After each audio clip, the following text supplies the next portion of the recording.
Okay, Michael from First Aid Oz. We're talking about hypothermia.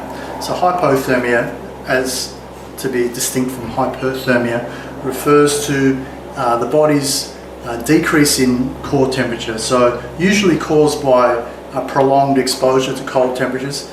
So you're out in the open, perhaps you've gone for a surf and you're out there a little too long and the water's quite cold. It's made worse if there is a significant amount of wind, particularly cold wind. So wind chill factor rapidly accelerates hypothermia. So as you know, body's core temperature is just over the 37-degree mark. Mild hypothermia usually occurs around the 35-degree mark. If we get down to closer to 32, that would be severe hypothermia and a very serious risk of death, death caused by hypothermia. So the critical thing is, of course, we look at two areas. From a first aid point of view, we look at how to manage it. But like with all first aid situations, you know, they can be prevented. Okay, so preventing hypothermia would, number one, be aware of what the environmental predictions are for the conditions. If you know it's going to be cold and it's going to be wet, dress appropriately, have layers of clothing. If you're out in the surf, you know, in colder parts of the world or in colder times of the year, make sure you have a wetsuit and so on and so forth.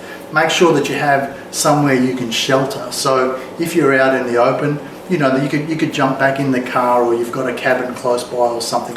Bring some blankets with you, bring something that you can wrap yourself in when you're feeling cold, just to help restore that body temperature.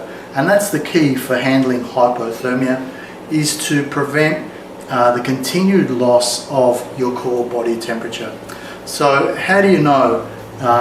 As silly as it sounds, you start to feel cold. Funnily enough, when you start to feel cold and then you start to feel colder and you start to shiver and your muscles start to tighten and your jaw starts to tighten and you find it hard to speak and you start to get the trembles, they're all signs that you have onset of hypothermia.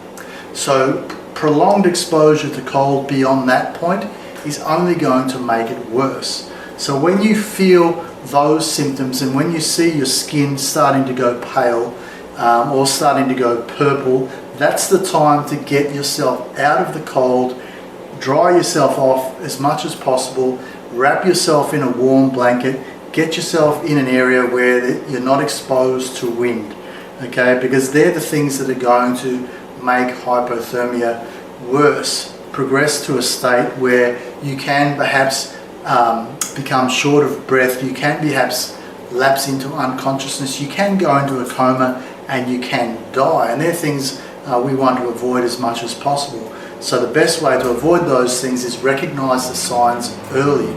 Now, if you've got a blanket and you've got a buddy whose core temperature is 37 degrees, get them in there with the blanket with you, because that'll help, because there is that transfer of body heat. Make sure it's all consensual, and that will help get your body warmth back as well. Alright, so use a blanket, use a sleeping bag if you're camping, jump in the car, jump in a cabin or something, or somewhere out of the wind, get yourself dried off. If you're able to get into shelter and your clothes are wet, I don't recommend stripping all your clothes off. If you can put a layer of blanket or a couple of layer of blanket over the top, that internal temperature inside the blanket will soon warm up. But that's important. But if you have got dry clothes, of course, if you can do that outside of the outside conditions, if you go into a change room or go into a room, of course, then I would recommend get out of your wet clothes and put on some dry clothes. But otherwise, get that blanket around you as quickly as possible and get out of the wind, get out of the rain.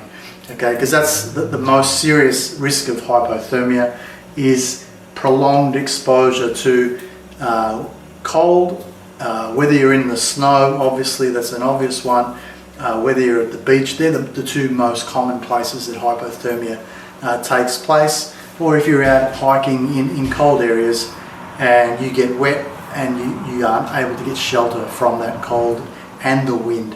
Very important, okay? Hypothermia.